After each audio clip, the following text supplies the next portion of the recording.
action plan has been developed to help them now move from that land peacefully and go wherever they are supposed to go. Do you recommend to your members to rebuild after their structures have been demolished? Yes, we have been doing so. Immediately, whenever they demolish, if there is no good reason, we tell them to stay there. You cannot tell them to go anywhere. Where? And yet they are working here in the city. Where should they go? Because I cannot stay in Kibera if I have a good place to go, where I can access my work. I cannot. And that's why you find that people don't move because they don't have alternative. After talking to the landlords, what has struck me most is that they seem to thrive in a state of lawlessness. So, Ezekiel says when people are evicted and their structures demolished without due process, his advice to them is to go back and rebuild. Because the people who are eyeing the land, the people who are behind the evictions, are actually grabbers, powerful people connected to government. It's like a jungle out here in which the poorest suffer most.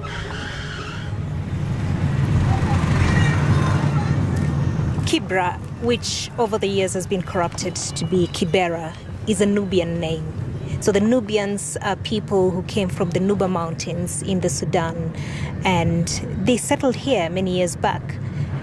We're just driving into Kibera to hear about their quest to secure land titles for their people.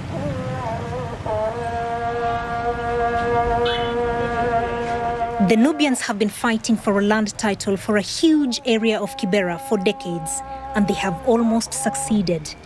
Their case is extremely controversial and has brought the whole issue of who owns the land into sharp focus. The Slumlords of Nairobi was produced by Dominic Byrne of Just Radio Productions for the BBC World Service, and you heard it here on RNZ National. It's 3 minutes to 5, the latest RNZ News at 5 o'clock. Here's Bob Brosman Orchestra with Scarwolf's Train.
RNZ News at 5. Pihi mai, kaki mai. I'm Shelley Venning.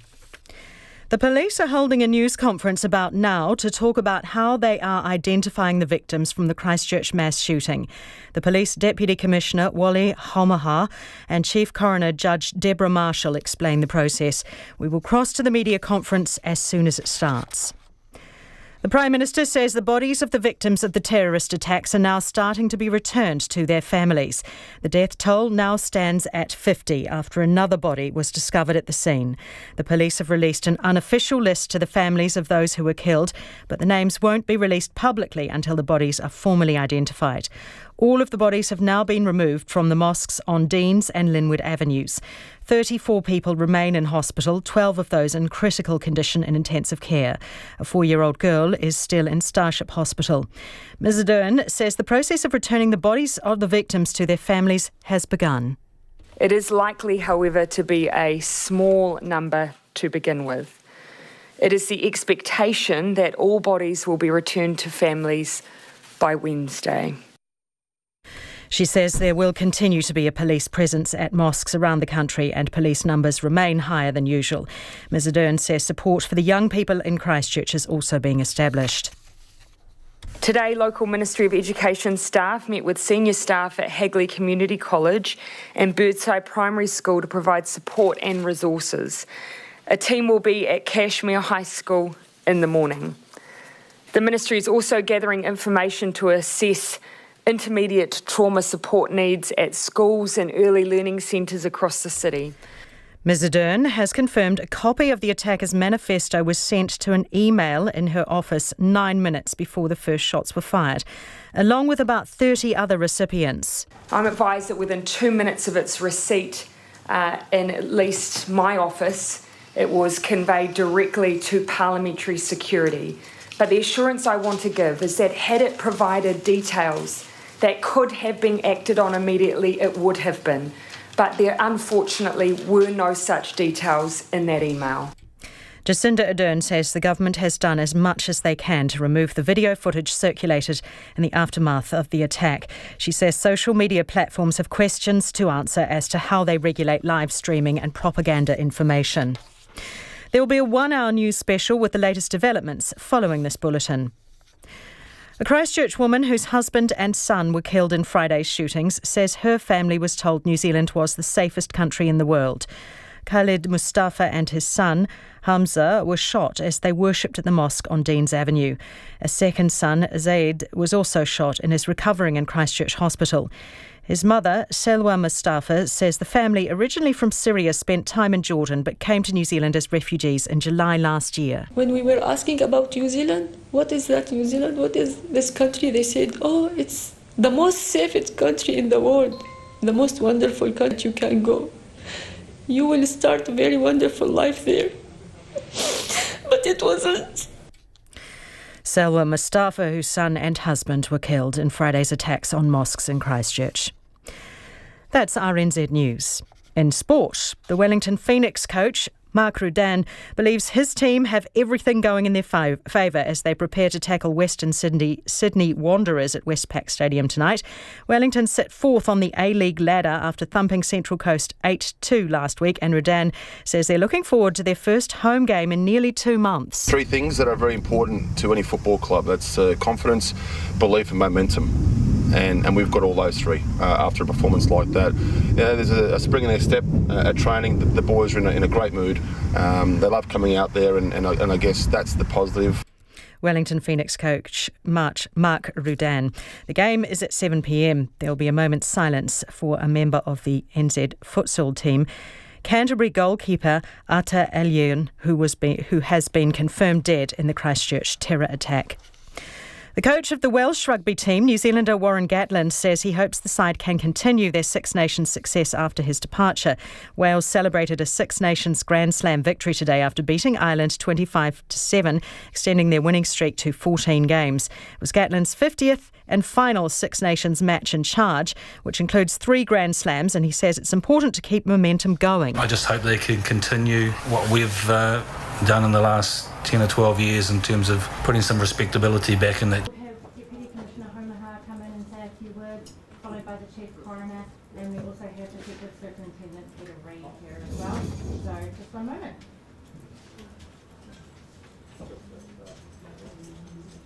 I'm sorry, can I finish up?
Let us know when we're ready to go.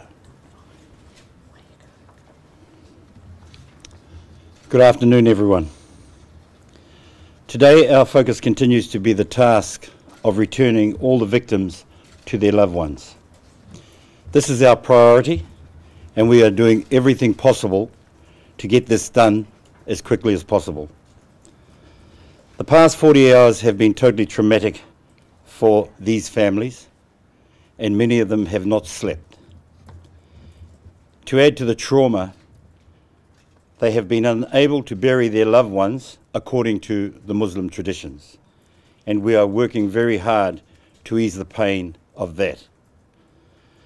We have more than 70 disaster victim identification officers working to identify and return the victims to their families.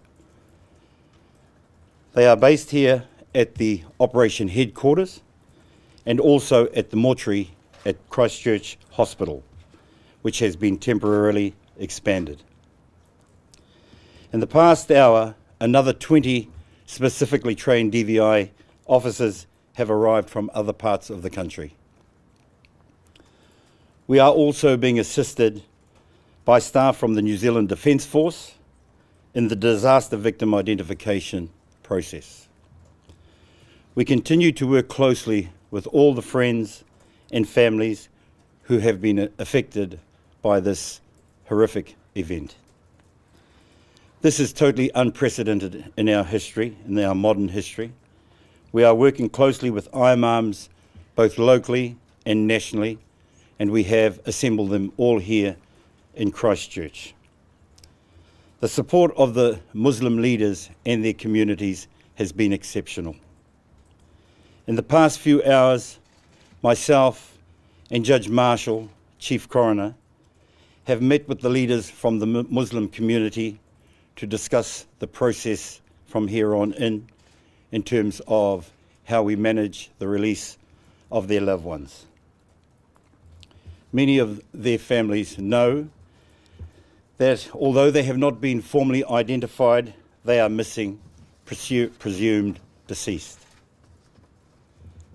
Our sole focus is to get their loved ones back and to follow the cultural traditions such as the washing and shrouding of their loved ones, and we have made premises available to carry out these sensitive cultural issues. We're working closely with the Christchurch Hospital and funeral directors within the Christchurch area. The only comfort that we can provide to these grieving families is to return their family members to them as expediently as we can, and we are working very hard to make this happen. I'm now going to hand over to Judge Marshall, our Chief Coroner, who can speak further to you about the coronial process. Thank you. I'd just like to start by offering my condolences to those who are suffering from the loss of their loved ones.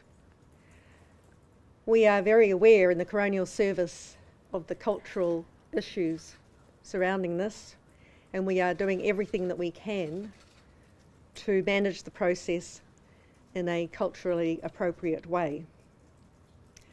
The police, forensic pathologists, and the coroners are working as quickly as possible to allow the families to have their loved ones back. We have 5 coroners available in Christchurch for this purpose, and we also have numerous support staff available. I just want to touch on the disaster victim identification process so you can understand what is happening behind the scenes. This is a process which follows international best guidelines. It is to make sure that we are sure of the identity of a deceased person. There could be nothing worse than giving the wrong body to the wrong family. And we find from overseas examples that when you try and speed up the process or miss out steps, that is exactly what happens, and it's not going to happen here. So we have a process which is followed internationally. All of the deceased have had a CT scan. Their fingerprints are taken. The property they were wearing or had with them is removed and photographed. Forensic odontologists are available to compare dental records with the deceased, and then we conduct a post-mortem examination. So what we're looking for is what we call antemortem and post-mortem information.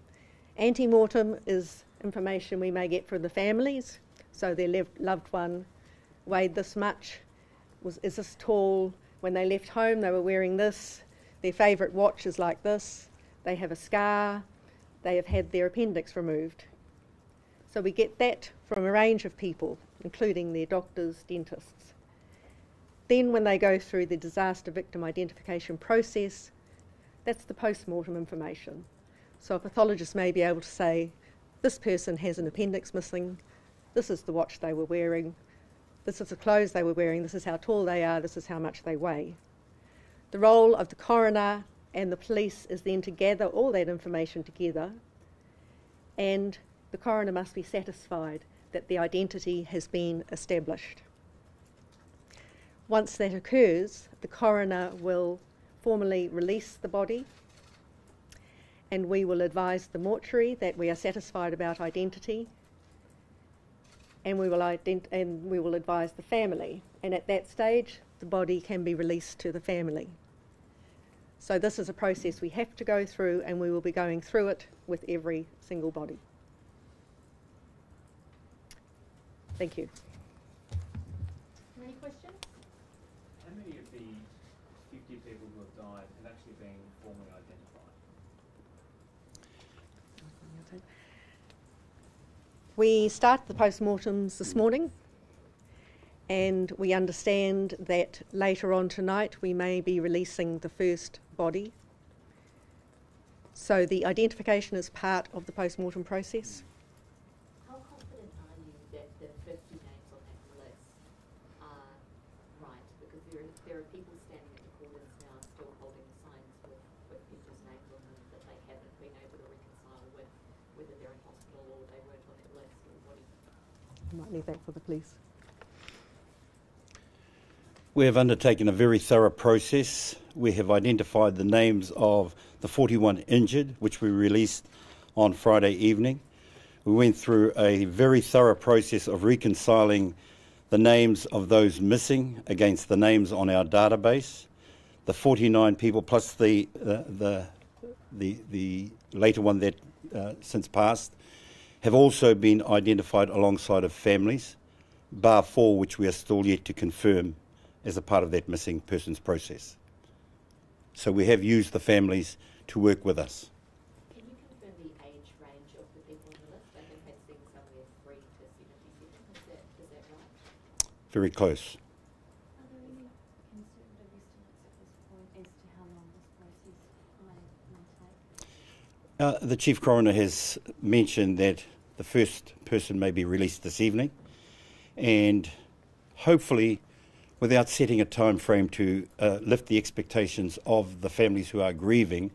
We have not set a time, but all I can say is we are working extremely hard to make that happen quickly. How many children were among those who were involved? Peter? As I understand it, there are 2 children involved. And their ages? No. So just checking that age range, so 3 to 17. Thereabouts within that vicinity, yeah. Yes. Just to clarify the numbers on the DBI teams, you mentioned there's 70 here working now and 20 additional staff that arrived, so 19 total? Yes. Yes. And that will help to expedite the whole process. Are they from New Zealand? Or 20 have come from overseas and have arrived today. The 4 that invested, what can you tell us about them? Are they, that's obviously on top, there's 50. Those are the 4 added to the 40 as a part of the 50. Yeah. What can you tell us about them? What's made it so difficult? At this point, I can't give you any information about those 4, except they have been missing and those names have been reconciled alongside of families. are you able to tell us how many children are still in Christchurch Hospital? I think the DHB had referred to you on that. No, we wouldn't comment on who's in hospital here. Mr. Omaha, when you talk about the families facing the trauma of not being able to bury their family according to tradition, just outline the tradition for us and what isn't happening. So, according to Muslim traditions, they normally bury their loved ones within 24 hours. We have had lengthy discussions about the process. We have met with the Muslim leaders. We have had the Chief Coroner outline the process to them, our DVI teams, our family liaison personnel, and they now understand that given that this is an unprecedented event in this country, they are very supportive in terms of the length of time it takes to do this. This is a criminal investigation that unlike anything that we've had before, and we don't want to compromise that investigation, so we are taking our time to ensure we get it right. Final question, please. In terms of the, I guess, police response to the initial incident, can you talk us through, I guess, how long it took police to actually get there? And I guess just your thoughts on the police response, particularly I don't particularly want to get into the details of that. That's still being looked at as part of the wider investigation. the amount of time it took to get to the incident. Thank you. Thank you, everybody. Thank you. Got those notes.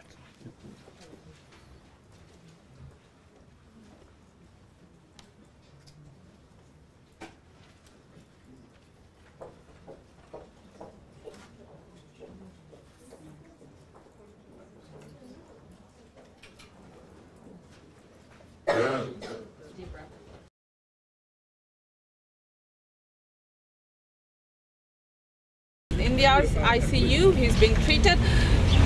Give us some information. It's been 2 days, more than 2 days, more than 48 hours. I think that's more than enough time to at least give us something that, yes, Zakaria Bhuiya does exist. He's a human. He does exist. He's a Bangladeshi living in New Zealand, in Christchurch, was at Al Noor Mosque on Friday praying, and then what happened? Please help us find